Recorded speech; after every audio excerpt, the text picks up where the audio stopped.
The Whispering Wind of Bandiagara.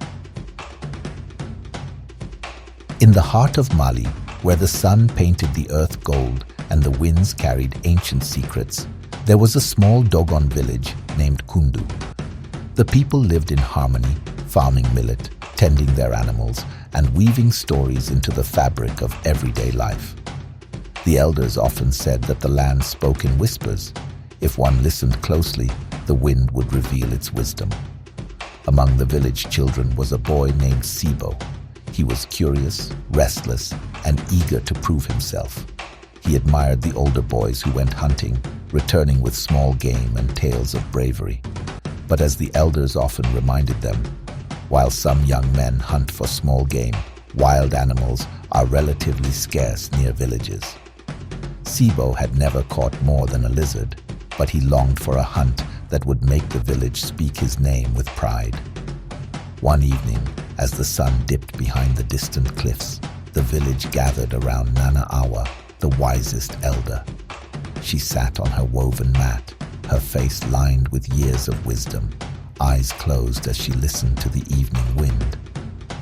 "The wind carries stories," she murmured, "but only those who listen will hear them." Sibo sat at the edge of the group, barely listening. His mind was elsewhere, filled with thoughts of adventure. He had decided that the next morning he would slip away into the tall grasses beyond the fields. He would find something worthy of a hunter. Before dawn, Sibo crept out of his hut, his small spear clutched tightly in his hand. The world was quiet except for the rustling of the millet fields and the distant hoots of an owl. His feet moved swiftly over the dry earth as he ventured beyond where the elders allowed the younger boys to go. The land stretched endlessly before him, a golden sea of grass swaying in the morning breeze. He scanned the terrain for movement, his heart pounding with excitement. Then, a flicker in the distance, a shadow slipping between the stalks. His grip on the spear tightened. Sibo moved carefully, his breath slow and steady. He had seen the older boys do this, crouching low, silent as the wind. He was close now. The shadow shifted again, and then golden eyes met his.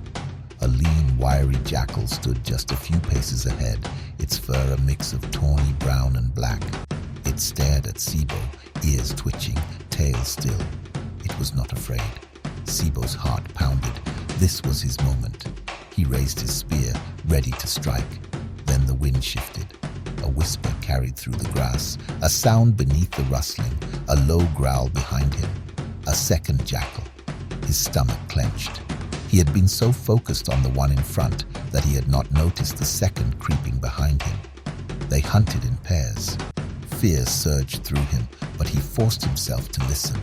The jackals were testing him, waiting to see what he would do. If he lunged, he would not have time to turn before the second one struck. Then he remembered his grandfather's words. "The hunter who understands his place in the wild does not challenge it." Sibo exhaled slowly and lowered his spear. He softened his posture, making himself smaller, less of a threat. The jackals hesitated. They sniffed the air, their golden eyes locked on him. Then, just as silently as they had come, they slipped back into the grass, disappearing like spirits in the wind. Sibo stood frozen for a moment, the weight of what had just happened settling into his bones. He had not won by force, he had won by listening. The journey back to the village felt longer. The thrill of the hunt had faded, replaced by something deeper, a quiet understanding of the balance between man and nature. That evening, he sat beside Nana Awa as the village gathered once more. This time, he listened. The wind hummed through the trees, carrying secrets only the patient could hear. Then, with a steady voice, Sibo began to tell his own story. He had no great hunt to boast of, no trophy to show, but the villagers listened intently, nodding in approval. That night, the wind carried a new message. That wisdom is found not in reckless bravery, but in knowing when to stand down. And as Sibo grew, he he understood that the greatest hunters were not those who chased danger, but those who learned from it. And so, the wind continued to whisper, carrying lessons through generations, waiting for those who would